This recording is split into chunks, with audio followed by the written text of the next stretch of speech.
नमस्कार, युवा महाराष्ट्र न्यूजमध्ये तुमचं स्वागत. मी विक्रम. आपण सध्या उभा राहिलोय सिद्धेवाडी येथील मान नदी इथल्या पुलावर. कायम कोरडी अशी ओळख असलेल्या मान नदी आज ही दुथडी भरून वाहत आहे आणि एकंदरीत तर बघता ही पूर्ण या आसपासचे सर्व बंधारे असतील ही पूर्ण पाण्याखाली गेलेलं आहे. तो बंधार आणि पूर्ण दुष्काळी भागातली ही नदी असल्याची ही पूर्ण मान नदीची ओळख आहे.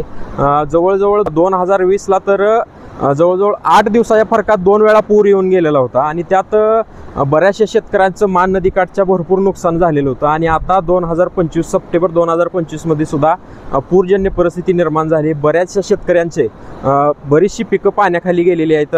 ऊस असेल, मका असेल, वैरण असेल, काही काही फळबागासुद्धा अक्षरशः पाण्याखाली गेले त्या.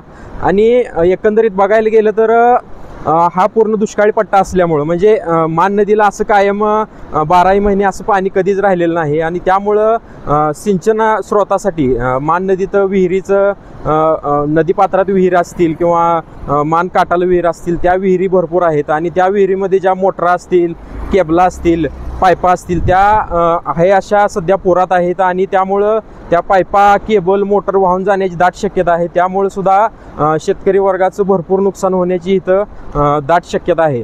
एकंदरीतच हे सगळं बघता मानकाठच्या शेतकऱ्यातून पाण्याखाली गेलेली पिकं असतील किंवा वाहून गेलेल्या मोटरा असतील, पाईप असतील याची शासनाने तात्काळ पंचनामे करून आम्हाला भरपाई द्यावी अशी पूर्ण जनतेतून ही पूर्ण लोकातून मागणी होत आहे.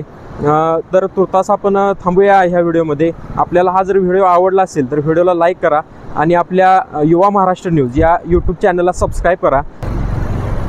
आपल्या फेसबुक पेजला सुद्धा फॉलो करायला विसरू नका. धन्यवाद. कॅमेरामन सागर वळणे. आणि आपल्या यूट्यूब चॅनलला सुद्धा सबस्क्राईब करा. धन्यवाद.